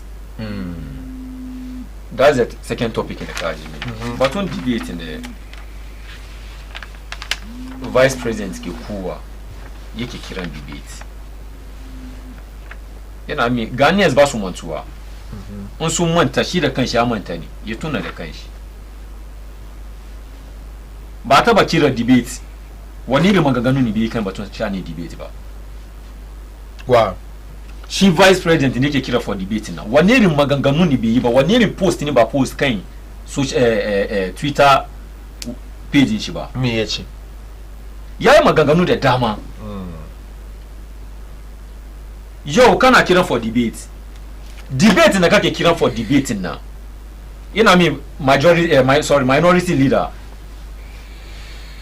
ya tashi yayi magana daga parliament NDC ba kuna soro bane kuna soro ba muna soro bane ba umiya mi ke jikin shi muke soro kuna soro da economic wizard nan mi ba na soro yanzu shi da shi ya mama bai soro to me ba mama bai taba jin soro ko boss in shaku fado mama bai taba jin soro shi ba for debate ba don ya taba kira an kira ku fado ma da kanshi ma zuwa yanzu me change mama bai ce bai me change level mama ya wuce yi zai sanya debate shi da baumiya head of economic management team shi ne chairman so lokacin da mama ke kira ku fado nan level su guda ne don shi mama president ne at that time ina ne bai taba zama president ba ina nema yanzu ya zama president a yanzu ma baumiya kuma na ina zuwa kana nema bai taba zama president bai taba zama vice ba shi ina nema ya zama president saka to in kana nema zo debate ka gwada ideas ka fada ababin da ka yi yanzu da ka zama president ka kare aka kira debate ka ki zuwa baka zo ba shi yanzu bayan ka damage yaron ka ya damage ababe don yaron da ka ce wa shine economic wizard shi dai fix batun shani economics garin na shi yau bai yayi wannan ababe na ba shi kana kiran debate John ya girme ya sai da baumiya for debate ya wuce wannan level yana son debate shine head of economic management team shine chairman ko ba kana ba an kawo budget yana cikin constitution an ya kira vice president ya zo ya address issue in parliament me yana ka zuwa wurin na kan batun shani media press in the John yayi John you have to meet press and tambaya questions ya ba the answers kan questions me ana flyers in MPP have to one of campaign team member Baumia Abwaji yayi flyers da menene and meet Baumia meet press daga UPSC an yi me yake wudu in dai ka face press ka answer questions then kana da karfi kai wani abu ka zo for debate ai suke organize debate ba ke da ka gwada da ka instruct a zo for debate ba shi sa shi ka gira ai su organize for debate ka zo ka abin ga debate kuce ba ku yi ai ma sun fito sun ce suna da plans da su announce date suna da plans kuka accuse the MPP of being the ones behind them they are pushing them to organize a debate so you will not be part of it malafari muna cikin garin ga for so many years in ai dey organize debate akwai channels da ake wani abu ake organize debate in baka bi right channel ba is like that can invite wani izo program she baka bi right channel can invite me shi ba she can invite me shi wallahi bai zuwa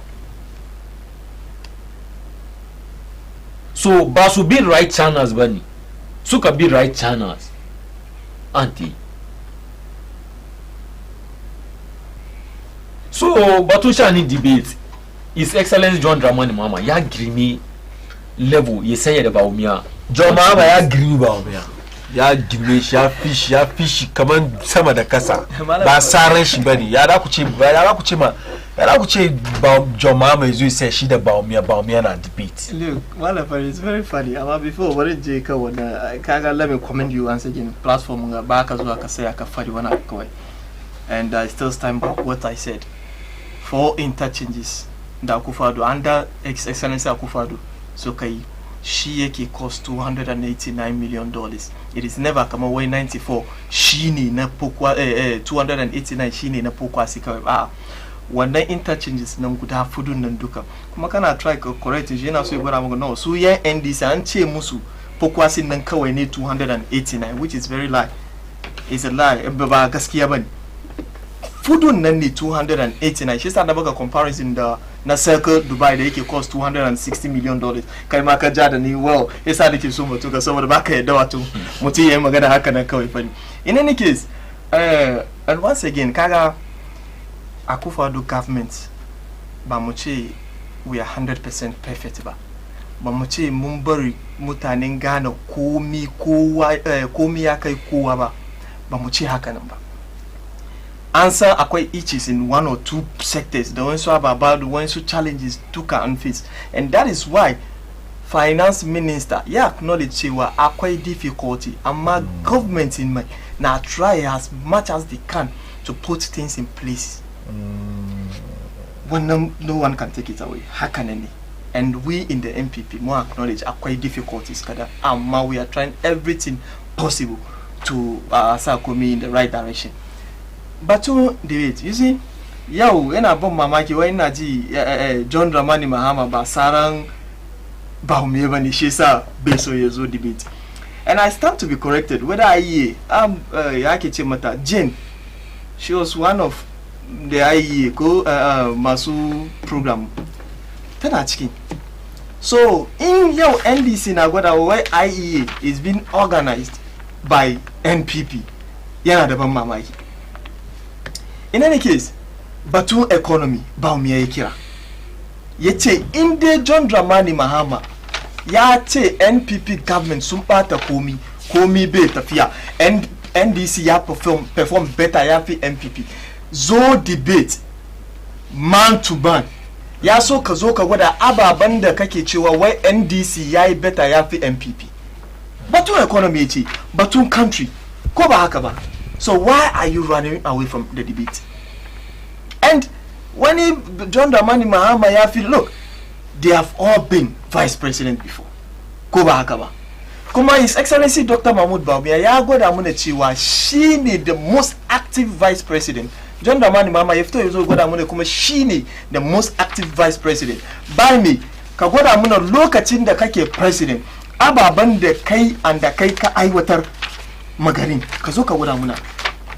Shi yasa bai so yanzu saboda ya san lokacin da yake vice president bai da komi da dai gwada ya show kamar da nake vice president ga abin da muka yi so ya ba batun vice president bane malam fare batun lokacin da aka baka an baku mulki kuna mulkin kasa me kuka yi me za ku yi shikenan shi yasa Dr. Bawumia ya ce mai me yana tsoron yazo saboda ya san in yazo His Excellency Bawumia ya expose shi sa 2020 jama'a mai kira ba ku ci kwace ba ku yau kuna cewa yazo ya sun ce ba su zuwa kun ce we don't expose shi sa 2020 kuma sha expose ku shi sa me yasa ba su fito sun ce don su expose mu yasa ba mu zo ba sun gaya look so ka ce wai don so expose mu I said ke ce wai ba mu ya makaryaci ne shi yasa ba su a gwada muna look kaga barin ga maka ba mu ya makaryaci ne inde His Excellency Dr. Mahmoud Bawumia makaryaci ne yayi kariya muka samu paperless sport to we are very much grateful to Allah da ya ba mu His Excellency Dr. Mahmoud Bawumia inde His Excellency Bawumia makaryaci ne yayi kariya muka samu da mobile money interoperability mun gode da Allah da ya ba mu Bawumia in Bawumia makaryaci ne yayi karya muka samu da Sino Hydro deal muka samu ya ke ce mai digital addressing system nga muka samu da 111 agenda muka samu ambulances yau muka samu bi almost wonderful policies under digitalization in dai karyan kenan da suke gwadawa wai yayi muka samu ta mun gode da Allah kenan da ya bamu makari da sokon makaryaci kaman Bawumia yau da muke zaman ga both ake ce mai passport office ya je digital yau kana zo ne dakin ka kana komi yau drone da Bawumia introduce ya save lives wannan da karya if the debate was not necessary in 2020 how is it necessary today? Because I've been there. Yes, look.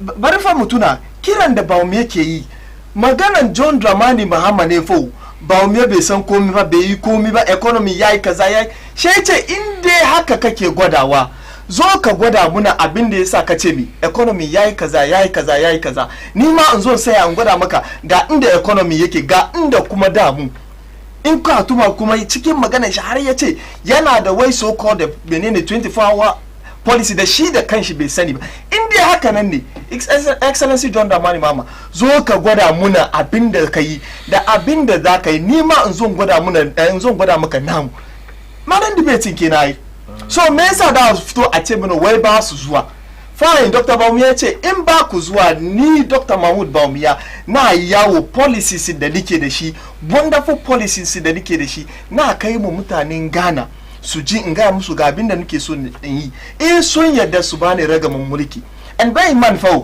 kaga policies da Dr. Mahmud Bawumia duka ke fadi in Allah ya yadda ya samu ragamin mulki 4 years yayi ya fazo kuma ya komo ya zo ya nemi mi kuriya kuma shi yasa yake wannan magana don me John Dramani Mahama 4 years yake da shi he is never going to be accountable to the people of Ghana bai yi saboda in ya samu 4 years ya kare na kuma da ka ganshi amma Dr. Mahmud Bawumia ya ce wai in ya samu 4 years nan ya kuma komo zai sai akan tikitin party ne ai party bayan Mahama ya wuce sun kammala sun kammala ba su kuma ai da batun John Dramani Mahama recording shi da su sai aka wa ma dai komo yayi wannan recording da kake gudawa which ban so use one word be Jane I'm still on this debate matter batun debate muke in 2016 Akufo-Addo ya dodge debate in GBC da NCC ko ba haka ba ina zuwa cikin magananka da kace be the famous be Ayarkov an yi debate na ko ba that was 2012 na ce maka shi ke I'm talking about 2016 2016 Akufo-Addo bai yi ba an Akufo-Addo da John Dramani Mahama sun yi debate ko ba su yi ba 2012 whether 2012 ai kana fita alif ka je bawo ko well shi sa na ce maka ban so tuma whether 2012 2016 after 2024 ga 2020 da ni je 2016 na fahimci magana 2012 amma 2012 yayi wannan mun sani na ce maka ban amma 2016 2020 bai yi ba 2020 look 2019 2020 duba halin fa da garin ga ke cikin wa ke da time in debate man look when his excellency Nana Akufo-Addo he's trying humanly possible ya save life kana zaune opposition kana kira for debate abin da ya faru garin ga 2019 2020 inda Allah bai zaban muna Akufo-Addo ba dan na muke shi yasa na ce maka whether 2012 2020 Akufo-Addo da Dr. John Dramani Mahama sun yi debate so now ya kai kanwa his excellency Dr. Mahmud Bawumia shi John Dramani Mahama yake yawo na yi kaza sun yi kaza ya yi kaza wai a kaza shi yace ba damuwa maganan da kake fadi mutanen Ghana la saurara so mu ba su opportunity ko ba haka ba ya so mu zo mu saya mutanen Ghana su tambaye mu me muka yi me yasa ko muke neman dama mu zo kan mulki fair mana farka in ka duba no are you against the debate kai da kanka good evening Malafari how can a mate debate with an inexperienced driver Mahama should consider debating Bawumia only if Bawumia answers the 170 questions when I have to read Idris Adenta. Assalam, what is the MPP guy saying? He think Ghanaians we are Look at what Bawumia's boss has done to us. If it's a good thing that he has done in Ghana, why is Bawumia asking for I don't get you. When I have to read Abinchi from Nima, when you are writing the message, take your time and write it so that I can also read it. Assalamu alaikum. As John Mahama said, Ghana is sitting on a time bomb. Both of them are lies. NDC and MPP. My name is Satimba Mahama. Only Allah can help Mother Ghana. Allah kuma yana taimako mai taimakon kanshi. Al Hassan Sise from Zenu Central. Malam Fari, I always like your style of handling your guests. In fact, you and Dr. Randy of Metro TV. Okay. This budget is empty. The man Baumia who is calling for a debate wouldn't reduce the e-levy and all taxes that he has said he will abolish. The budget did not give any hope going forward to individual bondholders and pensioners. Well, good evening, please. My name is Abdallah from Midye Zongo. This election year is for Mahama. Wassalamu alaikum. I'm Shanunu from Ashalibuchi. I wonder why Mr. John and NDC are claiming credit for free SHS. We don't have short memory anymore. JM and most of the gurus campaign against Akufo-Addo's free SHS. It is possible. Baumia Beba. We assalamu alaikum Malam Fari. Where is Razak and Salam? Razak and Salam are busy.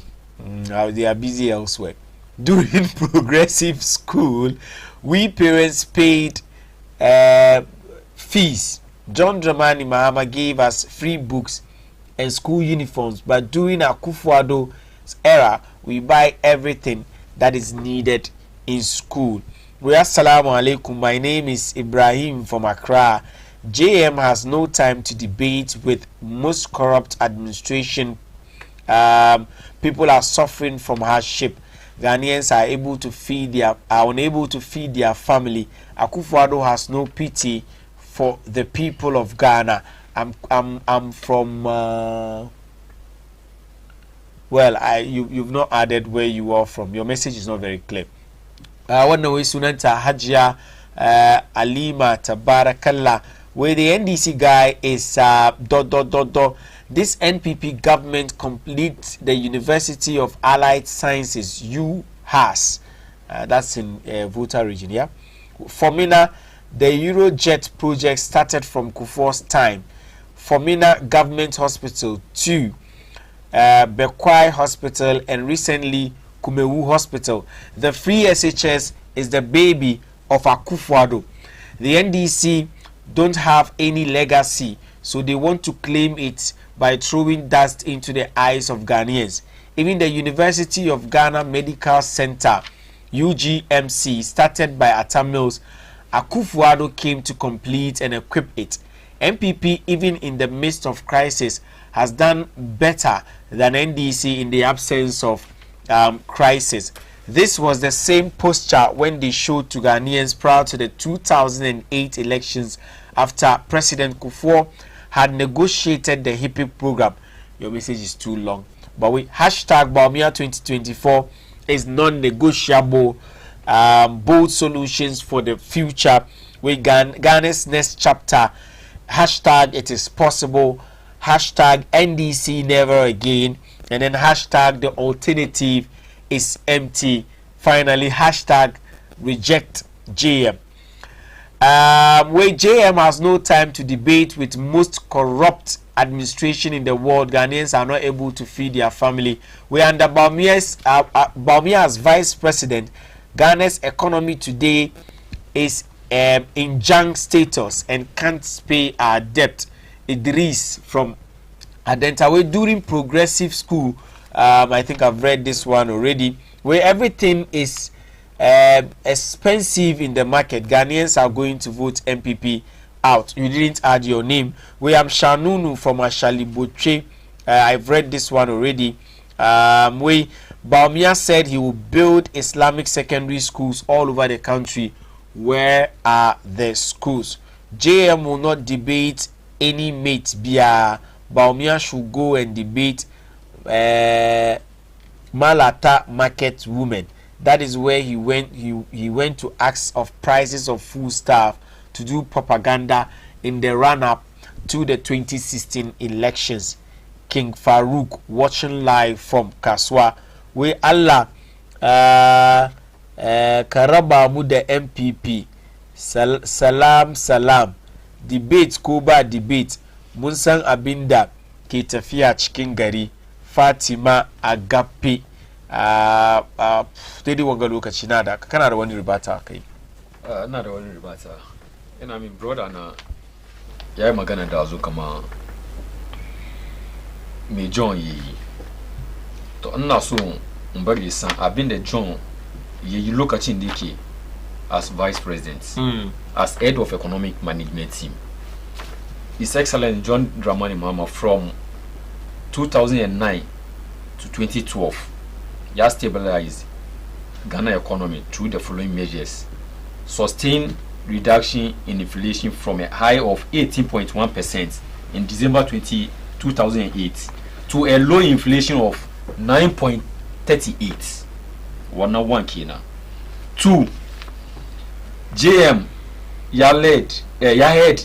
head of economic management team improve gross international reserve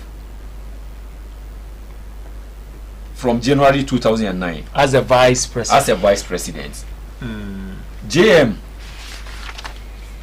in October 2010 gross international reserve increased to 3.5 billion, covering 3 months of importation cover through the handwork of JM.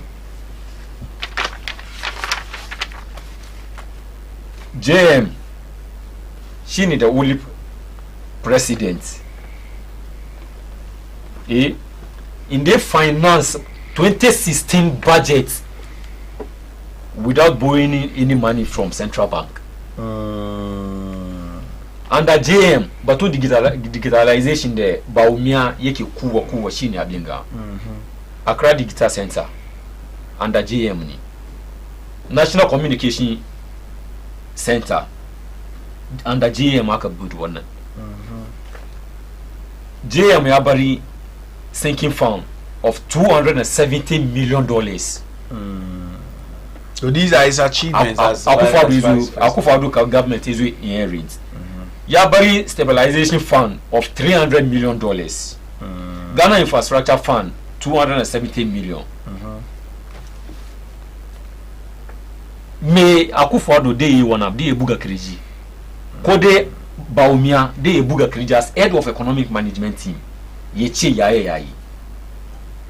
But to share any passport in the online passport, online, BEF, DVLE, the minini. But tamu Akufo-Addo aga fara wana babi. Tamu John aga fara wana babi. Me kuka uka yi. Website kawe kuka uka changes. Ba wani abina uka yi. Answer ki website ni kawe.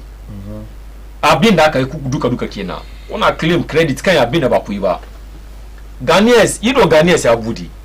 Kwa wani career na kuke so. Kuyi. Ama Ghanaians have already decided. And there is no way they are going to turn their back.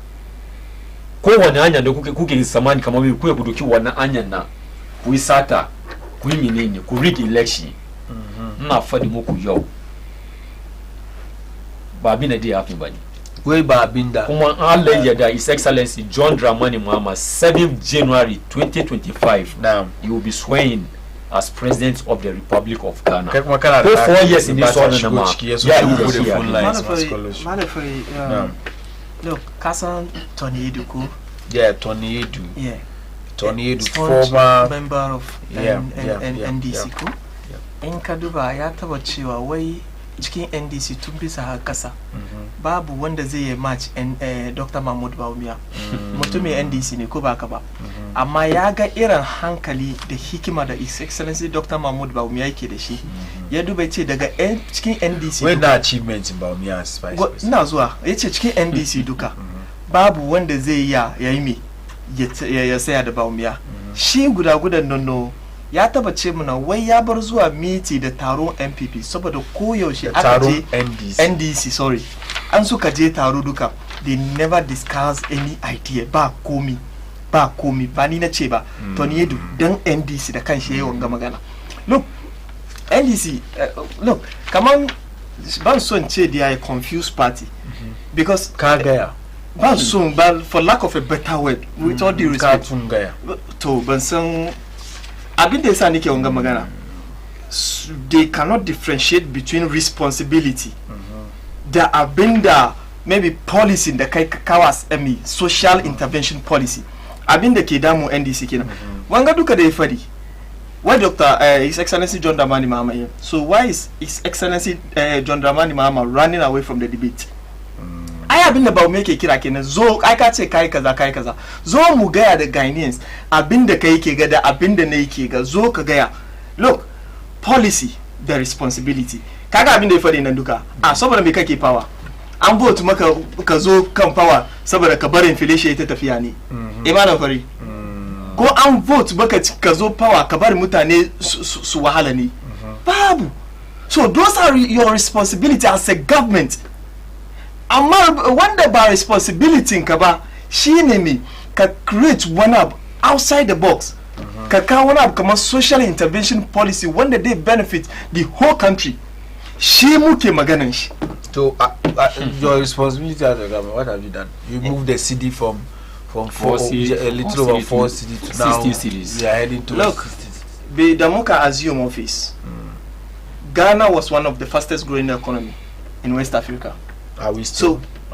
You say me nace maka nace Damuka Assume office me yazo ababa sun faru da dama which were beyond control shi yasa muke inda muke ga kuma kowa ya sani no duniya gaba daya ya tabu da abinda Ghana kuma ya tabu da shi sai yasa in lokacin nan we performing better yanzu muna marriage baka iya kace wai Ghana ko reckless ne ko abu ne ya faru kowa kuma ya san wannan amma in any case batun da ake shine me in ka ce ka perform better ko ka isan ga abinda kai ba mu ya fito maka da over 30 policies which a champion has vice president ya kamata bi ka zo kai ma ka zo ka kuda na so kuma 0553683010 0683 ku kuma da kuke kallo mu a kitacen ku ko ina kake kallo kaya ka kira kai kuma ka tofa albarkacin bakinka a kan wannan shiri da muke kawo muku assalamu alaikum, my name is Abdul Fattah Malam Fari. Please let the MPP guy know that it is not Baumia who said if the fundamentals are weak the exchange rate will expose you. We still stand by it. They still stand by it. You can call us 0553-683-010. Nana Addo praised John Mahama in 2015 for implementing progressive free SHS. UNESCO also applauded him for it. King Farouk in Kaswa. Assalamu alaikum. What I don't understand is only JM have ideas in Ghana. So if he is not there, Ghana is collapsed. Anna from Abdulaziz, Enya Palace Town. We tell the MPP man that what Tony Edu did is the same thing Kennedy Ejapon is doing. So if the when you ready, we'll pick phone calls. So our first caller is on the line. Ya kuriwa ke kan layi. Salamu alaikum. Wa alaikum salam. Sunan ki da inda kike kira? Sannun ka dai. Inda kike kira? Ya kuna kira daga Nima. Nima. Ya kuri sunan ki? Ya ku suna na Fati. Fati daga Nima. Muna jin ki. Ya ku magana da nake so ide dole ba wannan program bai aka yi ba. Na'am. Amma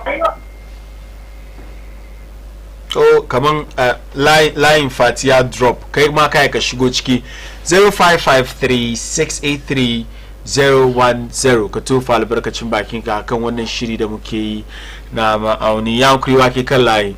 Salamu alaikum. Wa alaikum salam matullahi ta'ala barka da waraka. Babawo. Dan wannan ka ne babawo. Yau ba ni zongole ina kuma shi a babunan batu. Muna jinka. To Allah saka maka da alheri. Amin. Ina jin dan uwana batun 24 economic nan bai fahimci yadda ma'anan 24 economic yake ba. 24 hour economy. Our economic ina ga abin ya girgiza su ka gane ko ba su taba tsammanin cewa kamar MDC shi ne su fito da wani abu kamar irin haka ba ka fahimce ni ko sai sa abin ya girgiza su ne sosai yau ka duba misali yau ka duba irin yadda alamari ke tafiya yadda kasa ke tafiya ba da fari bari gaya maka jiya na je sawaba dashi na je in siya abu wato in kana jin yadda ake buga bayan bawumi abin ya baka mamaki abin da ya sa yadda ake buga bayan shi ka san cewa kamar wani ya zo kan ragaman mulki wani ya ce kamar wani zai ba da phone kowane phone duka zai ce an sai 1 cd ka fahimce ni ko to an zo ana magana cewa kamar wai baban wani magana yanzu na fajiwa ne ka fahimce ni ko don Allah don Allah mutane in ba ku da campaign messaging da ku da kanku za ku zo ku fadi ku san irin abin da za ku mutane hankalin su ya kwanta don saboda ku ban duduwa da alƙawarin da ku zo kai ba mai an san kawai a economic minister kamar ko na namu da kan shan da ya ce kamar wasu batun sai economy shi ba ruwan shi ba amma zai kawo wanda shi ya san economy shi kamar wannan kada declaration. Mungode, Babao, you've made your point. Mungode Kore de Kirada Kamuna. You are one of our most cherished viewers. You are always part of this show. 30 policies. I'm asking the MPP man if he owns a company, will he give out phone at 120 Ghana cedis for a person to pay him on loan for good 10 years at 1 cedi every month? 0553-683-010. Yang kuriwa kikalai. Sannu ka dai sunan ka dai da kake kira. Na'am, ina jinka. Sannu ka dai.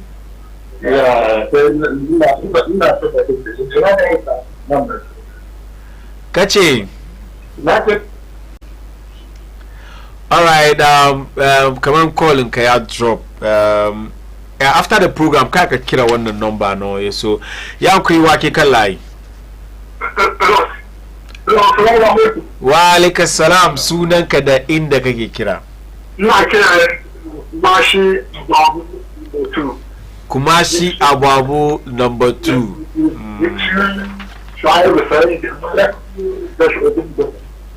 Na ina jinka. To, shi wannan bayan da MPP jiyan giwa yawa wannan da yake da baka wani haifi free ne Francesco sai kawai na tare da ko ya yi magana sun tsoro baka shi sun zo sun kada ba shi kan sun zo suka biya wannan kai kuma ka wannan shi ne wanda ke to da ba shi da ko kai ce kai da aiki in ba ka dama su kai magana to an shi da na banga ce na wani yawa wani kawai yanin gaskiyan ba sai su yi to kai ta ce da mun wani ko ne mun fiye da su ba ko kuma shi da ake wani da ba shi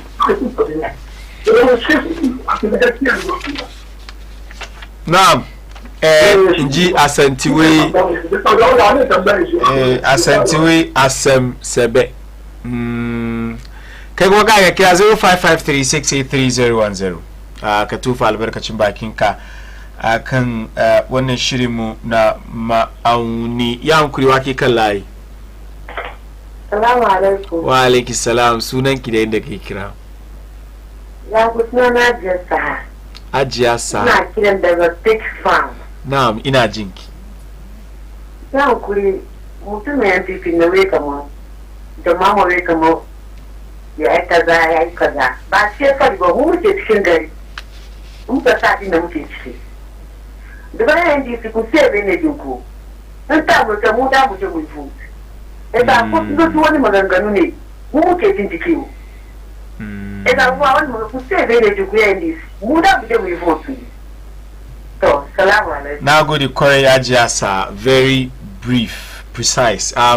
Kai kuma kaga kira 055-3683-010 ka tufa albarkacin bakinka a kan wannan shiri ma'auni. Wai salam malam fari, please tell the MPP guy whether they like it or not, JM is coming from Imam's wife. Now, Salam alaikum. Wa alaikum salam. Sunan ka dai daga yi kira. Sunan Ibrahim na kira daga Tama. Ibrahim daga Tama. Ina jinka. Okay.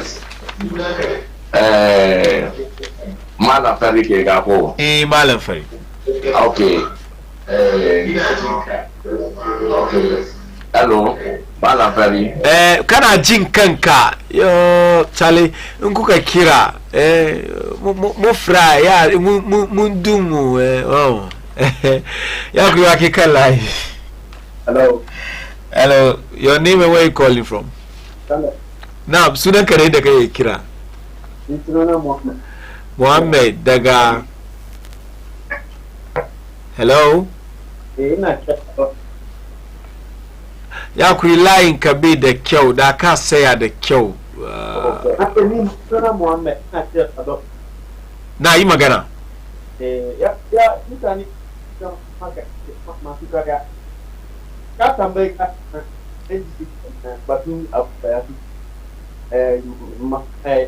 auya vice president yadda ya handle ababen da ya tambayi ita da vice president. Unfortunately, your line is not very clear. Line kanan ba mu ji da muna son mu ji maganar da kake gaya but ya ku wa ke kan line. Hello.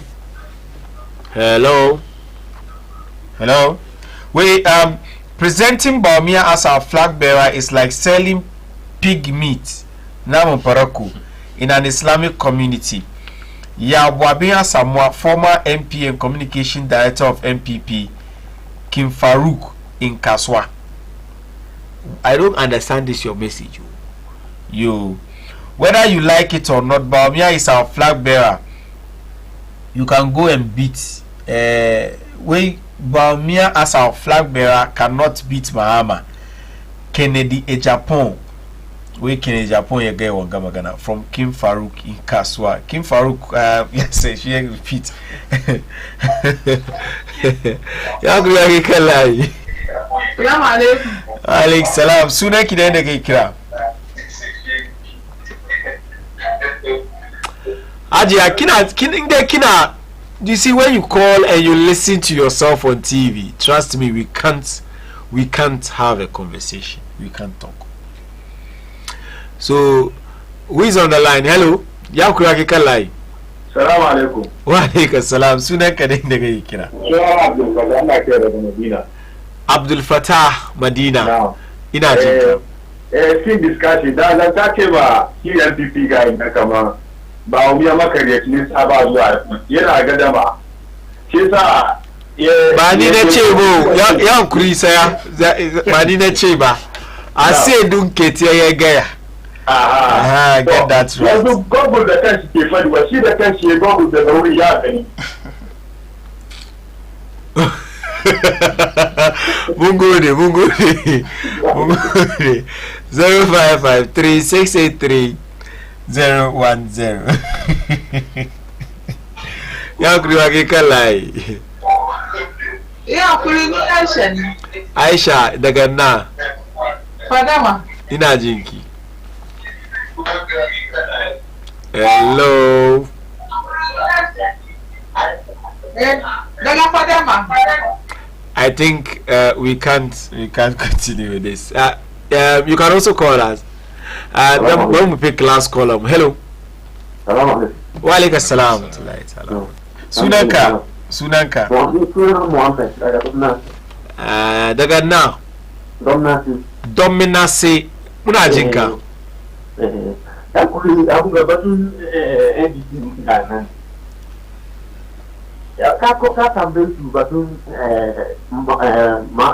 Baumia as vice president. Ya da handle economic management din nan. Da na da Muhammad. Pasan da Muhammad ya taba sama economic management din da zama vice president. Ya taba according to me, NDC where she chairman economy. Well, yeah,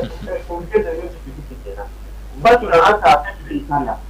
Don mamma che stava lì economic management NDC. Quella computer Sani wani kudi na tambaya. Forward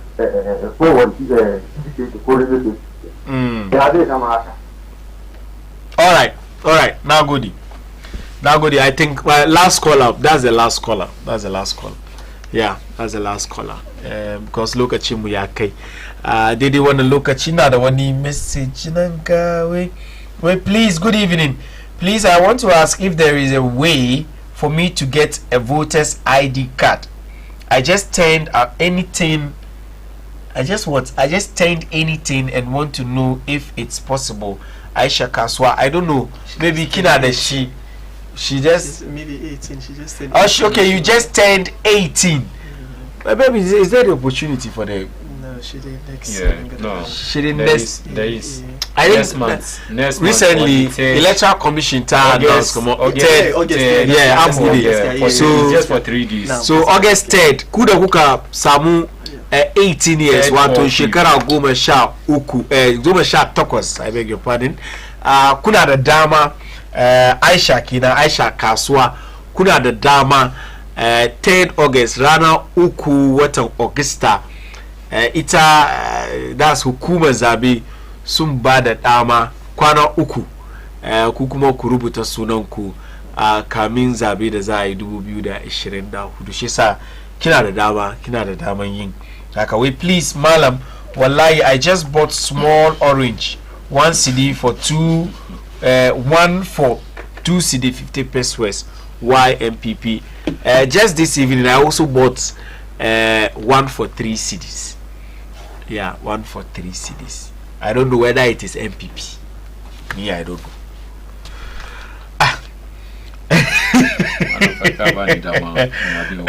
Look at you, okay. Right now, kun sauka. Na fara kanka. Okay. In 1 minute. Naji. Actually. Nagode. Ina me Ghanaians. The choice is in your hand. 7th December.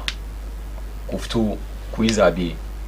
Ko elect shugaban da dai wani abu digital sayin ku wanda dai bar future ku yayi kyau ba wanda dai zo muku kariya ba. Ina da 4 questions na nake so in throw in ba NPP da running mate su shine ya kai debt mu ya kai $363 billion.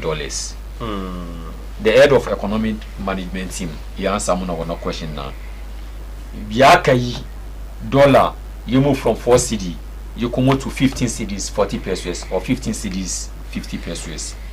Ya kai aka use $400 million in the name of that Gina cathedral aka gina the biggest hole in Ghana.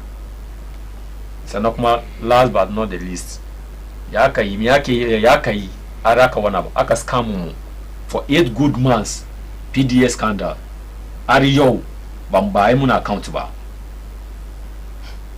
ai muna wannan wagana saboda vice president shine head of economic management team wadanga ba bin ga duka bai yace bi san da zama ba shi sa yi fito yi Ghanaians account yi muna zance. Thank you very much. Last words.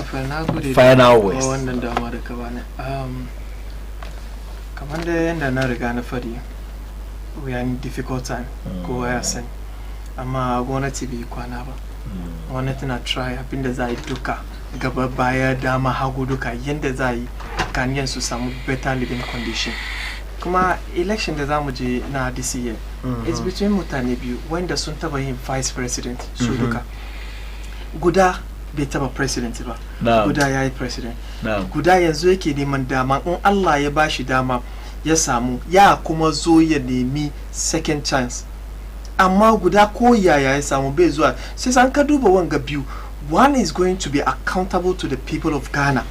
Amma gudan fa mun ajiye kuma maganar da muke shine me ai su duka su taba zama vice president kowa kuma ya ga irin ayyukan da mai su duka suka yi shine na tun furga na fadi maka kamar da drone da paperless da mobile money interoperability da digital addressing system no guarantor student system nga da sino hydro deal nga duka da muke batun shi duka under his excellency Dr. Mahmoud Bawumia aka kawo and this time da yake neman ragama shi ya ce maka mai abinda yayi nan zai kara yi mafi da wannan shine mai kaman disable hakan ga ya ce in ya zo in Allah ya yarda tertiary education ai musu free kaman da Nanado yayi SS free ya ce kuma mai dukkan waɗanda suke cikin import yana busun kai in suka zo an samu musu fixed rate wanda ba ruwan wani shi da kudin garin ya je sama a'a rating da aka bayar shi no za bayar kuma ko wani policy da yake da shi na caring for the vulnerable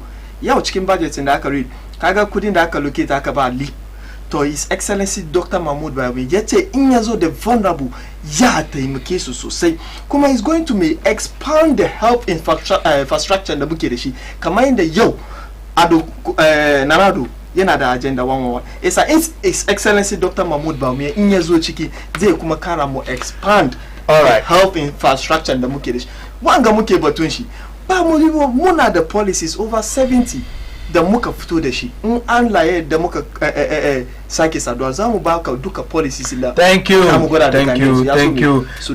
very much Sadat Yahya Bako kenan MPP communications team member da kuma Abdul Ganiyu Abdurrahim shi kuma NDC communications team member ɗaya daga Able kuma Central wan kuma a yawa su East yankin Nima daidai wannan lokaci damu da sa'aya kan shirinmu na ma'auni yau ranar Juma'a gobe ranar Asabar da safe mun maimaita wannan shiri na ma'auni daidai da karfe 8 mun repeat wannan shirinmu da safe mu ba ku masu kallon mu sai in ce na gode kwarai da ku da kuka samu dama kuka kalli wannan shiri muka bude phone line kuka shigo ciki kuka tofa albarkacin bakin ko wayanda kuka turo mana sakonni mun gode kwarai da gaske in ba ku ciki babu wannan shiri haka din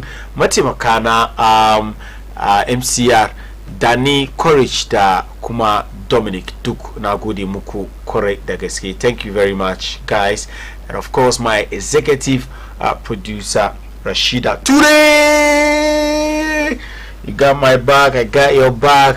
Thank you very much for doing the viewing wherever you are. Stay tuned. Bena TV, always connected to your world.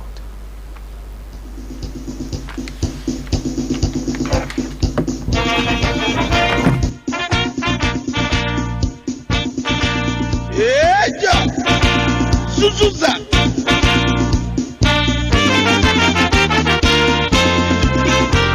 Professor Jane Nana Opoku Ajimai.